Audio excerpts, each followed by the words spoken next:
చిత్తశుద్ధితో ఏ పని సంకల్పించినా ఖచ్చితంగా సత్ఫలితాలే వస్తాయి.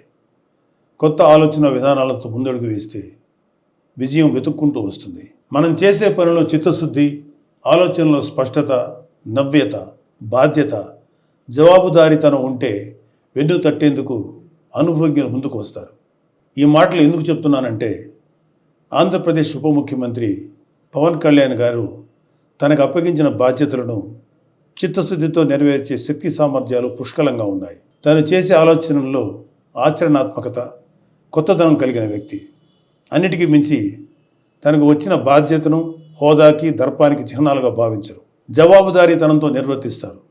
అందుకే గౌరవ ప్రధానమంత్రి శ్రీ నరేంద్ర మోడీ గారి నాయకత్వంలోని కేంద్ర ప్రభుత్వం గత 100 రోజుల్లో ఆంధ్రప్రదేశ్ రాష్ట్ర పంచాయతీరాజ్ గ్రామీణాభివృద్ధి శాఖకు ఇతోధికంగా ప్రోత్సాహిస్తూ నిధులు విడుదల చేస్తుంది. గౌరవ ముఖ్యమంత్రి శ్రీ చంద్రబాబు నాయుడు గారి అనుభవం, గౌరవ ఉప ముఖ్యమంత్రి గారి చిత్తశుద్ధి, జవాబుదారీతనం కలబోసిన ఆంధ్రప్రదేశ్ ప్రభుత్వం పాలనపై కేంద్రానికి విశ్వాసం కలిగింది. ఈ రాష్ట్ర అధికార పీఠం నుంచి ప్రజలచే నెట్టివేయబడిన జగన్ రెడ్డి అధికారంలో ఉన్నప్పుడు కేంద్రం ఇచ్చిన వేల కోట్ల నిధులు మాయం చేశారు. ఆ నిధులు ఏం చేశారో తాడేపల్లి ప్యాలెస్ టు బెంగళూరు బంగ్లాకు టూర్స్ వేస్తున్న వ్యక్తికే తెలియాలి. అందుకే గత ఆర్థిక సంవత్సరంలో కేంద్రం ఆంధ్రప్రదేశ్ పంచాయతీరాజ్ శాఖకి తగినన్ని నిధులు 15వ ఆర్థిక సంఘం నిధులు ఇవ్వలేదు. పాలకులు మారారు. శ్రీ పవన్ కళ్యాణ్ గారు పంచాయతీరాజ్ గ్రామీణాభివృద్ధి శాఖల బాధ్యతలు చేపట్టారు. ప్రతి విభాగంపై అవగాహన పెంచుకున్నారు. నిధులు తీసుకురావటమే కాదు, ఏ విధంగా ఎంత జవాబుదారీతనంతో ఎంత ప్రజా ప్రయోజనకరంగా ఖర్చు చేస్తామో చెప్పాలని సంకల్పించుకున్నారు. అందుకు అనుగుణంగా తన శాఖలోని అధికారులను, ఉద్యోగులను సన్నద్ధం చేసుకున్నారు. కాబట్టి ఉపాధి హామీ పథకానికి ఈ ఆర్థిక సంవత్సరంలో 4,500 కోట్ల నిధులు మంజూరు చేసింది.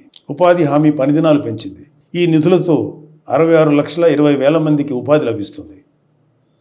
ఈ పనుల వల్ల 42 లక్షల పేద కుటుంబాలకు పని లభిస్తుంది. 4,500 కోట్ల విలువైన ప్రజల అవసరాలు తీర్చగలిగే పనులు చేసుకోగలం. ఈ నిధులను అన్ని గ్రామాలకు కేటాయించి పనులు మొదలుపెట్టించారు శ్రీ పవన్ కళ్యాణ్ గారు.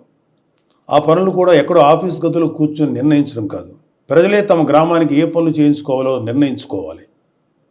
అందుకు గ్రామసభ వేదిక కావాలని సంకల్పించారు.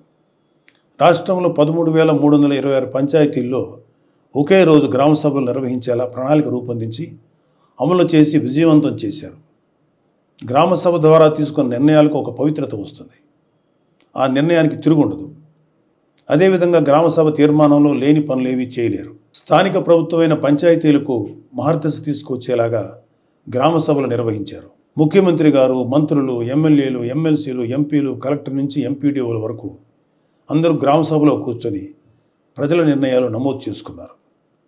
యావత్ దేశం ఈ గ్రామసభలను పరిశీలించి ఒక మోడల్గా తీసుకుంది. కేంద్ర పంచాయతీరాజ్ గ్రామీణాభివృద్ధి శాఖ ఆ రోజునే సానుకూలంగా స్పందించింది. ఈ స్ఫూర్తితో అక్టోబర్ 2వ తేదీన దేశమంతా గ్రామసభలు చేపట్టాలనే ఆలోచనలో కేంద్ర ప్రభుత్వం ఉంది. ఆంధ్రప్రదేశ్లో నిర్వహించిన గ్రామసభలు ప్రపంచ రికార్డు సృష్టించాయి. రికార్డు పత్రాన్ని వరల్డ్ రికార్డ్స్ యూనియన్ ప్రతినిధి నుంచి ఇటీవలే శ్రీ పవన్ కళ్యాణ్ గారు స్వీకరించారు. ఉపాధి హామీ నిధులే కాదు, 15వ ఆర్థిక సంఘం నుంచి కూడా నిధులు సాధించారు. వెళ్ళిపోయిన వైసీపీ వాళ్ళ మీద నమ్మకం లేక కేంద్రం నిధులు ఇవ్వలేదు.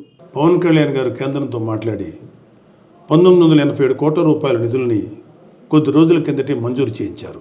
ఉపాధి హామీ నిధులు 4,500 కోట్లు కావచ్చు, ఆర్థిక సంఘం నుంచి సుమారు 987 కోట్లు కావచ్చు, కేంద్రం నుంచి సాధించింది ఆంధ్రప్రదేశ్ పంచాయతీరాజ్ శాఖ. అది పాలన చేపట్టిన 100 రోజుల్లోపు. 100 రోజుల్లోపు నిధులు సాధించడమే కాదు, వాటి వినియోగానికి ప్రణాళికలు రూపొందించి అమలు చేయడం విశేషం. అది ఒక నాయకుడు చిత్తశుద్ధి, జవాబుదారీతనం తాలూకు ఫలితం. ఖచ్చితంగా ఆంధ్రప్రదేశ్లోని పల్లెలకు మంచి రోజులు వచ్చాయి. స్వర్ణ పంచాయతీలు అనే కూటమి ప్రభుత్వం లక్ష్యం ఖచ్చితంగా సాధిస్తాం. నమస్తే.